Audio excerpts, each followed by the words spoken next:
Não, nós não estamos assistindo um filme apocalíptico.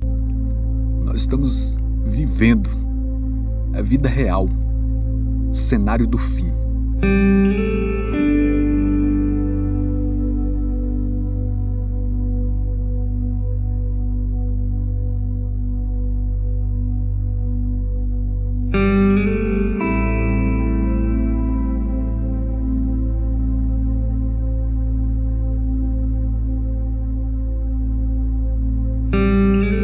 Infelizmente, muitos já se perderam.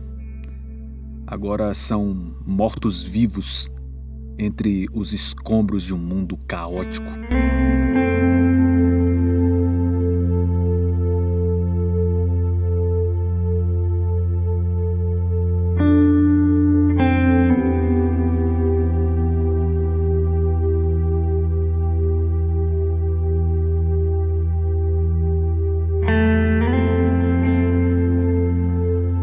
Mas ainda tem aqueles que não desistem.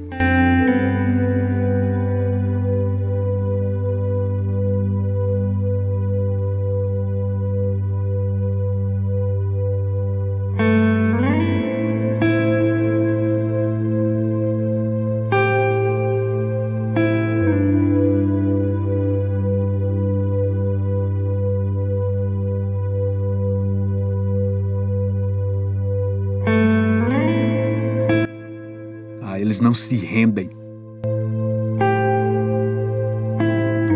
Eles lutam para sobreviver nesse mundo tenebroso, nesta era final.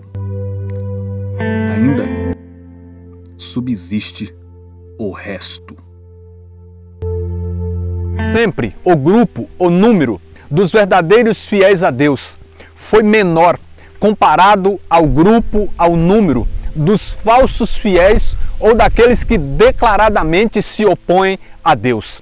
Mas fato é que em toda a história, Deus sempre teve alguns, Deus sempre teve poucos com quem contar. Em todo lugar e em todo o tempo da história, sempre existiram aqueles que se destacaram e que permaneceram fiéis, íntegros e na busca por Deus, no meio de uma geração perversa, corrompida e prostituída. Eu chamo estes de o resto de Deus, os sobreviventes da fé. O número dos seguidores de Cristo Jesus foi sempre menor em relação ao número dos falsos seguidores ou daqueles que eram seus opositores e até hoje são opositores de Cristo Jesus, de sua doutrina, de sua palavra. Nós reconhecemos que havia uma multidão que seguia Jesus, porém, Jesus sempre soube quem eram os verdadeiros, os autênticos, os humildes, os que de fato tinham no fundo dos seus corações uma reta intenção em estar com Ele. Jesus nunca se enganou com multidão, Jesus nunca se enganou com quantidade, porque ao olhar, Ele sabe de fato quem irá permanecer, porque infelizmente muitos são chamados, mas poucos são os escolhidos. Sempre haverá um resto no meio de uma multidão que aparentemente é seguidora de Cristo, mas no final, como está escrito em João 6, acaba o abandonando. Somente há um resto que permanece com Cristo. Mas a verdade é que Deus sempre teve, tem e sempre terá um resto. Mas como nós podemos definir esse resto? Quem são os que compõem esse grupo?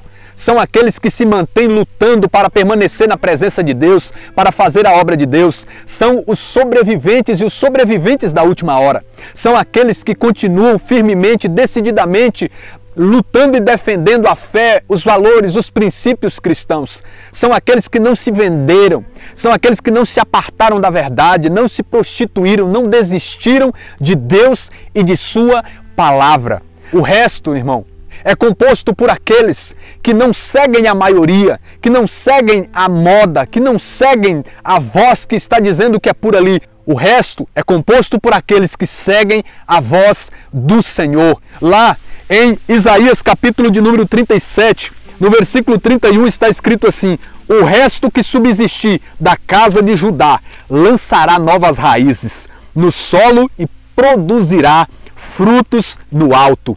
E do monte Sião, sobreviventes, eis que fará o zelo do Senhor dos Exércitos.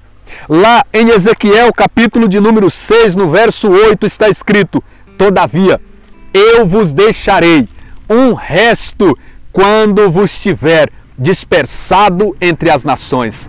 Os sobreviventes que escaparem ao massacre se recordarão de mim em meio aos gentios. Haverá um resto que não esquecerá de Deus, a palavra está dizendo. Lá em Joel, capítulo 3, no verso 5, está escrito: sobre o monte Sião e em Jerusalém haverá um resto, como o Senhor disse. E entre os sobreviventes estarão os que o Senhor tiver chamado. Que palavra maravilhosa! Lá em Sofonias, capítulo de número 3, no verso 13 está escrito: os que restarem de Israel se absterão do mal e não proferirão a mentira, não se achará mais em sua boca língua enganosa, porque serão apacentados e repousarão. Haverá um resto, a palavra de Deus aqui está dizendo. E quando nós vamos para o Novo Testamento, nós encontramos lá em Romanos, no capítulo 11, e no versículo 5, a palavra de Deus atualiza dizendo: é o que continua a acontecer no tempo presente. Subsiste um resto, segundo a eleição da graça. Aqui Deus está dizendo, através de São Paulo a nós, que assim como no passado, existiram aqueles que mesmo no tempo de idolatria não se venderam, não se dobraram, não se prostituíram, no tempo presente ainda existem aqueles que permanecem servindo fielmente ao Senhor. Ou seja, um resto, e nós precisamos fazer parte desse resto. E nós somos chamados, somos exortados a permanecer fiéis no meio de uma geração corrompida, no meio de uma maioria que não serve ao Senhor. Atos 2,40 está escrito: salvai-vos do meio dessa geração perversa. Então eu quero aqui dizer que o propósito desse vídeo é encorajar você que está fazendo parte desse resto, que não negociou a sua fé, que não abre mão da sua convicção de servir ao Senhor. É um encorajamento para que você permaneça firme. E ao mesmo tempo este vídeo tem o propósito de se direcionar a você e fazer um chamado para que você faça parte desse resto, se integre a esse grupo, pois o Senhor virá buscar aqueles que permanecem fiéis. O Senhor virá buscar os que continuarão lutando, os que continuarão buscando a Ele de todo o coração. Deus abençoe. Até o próximo vídeo em nome de Jesus.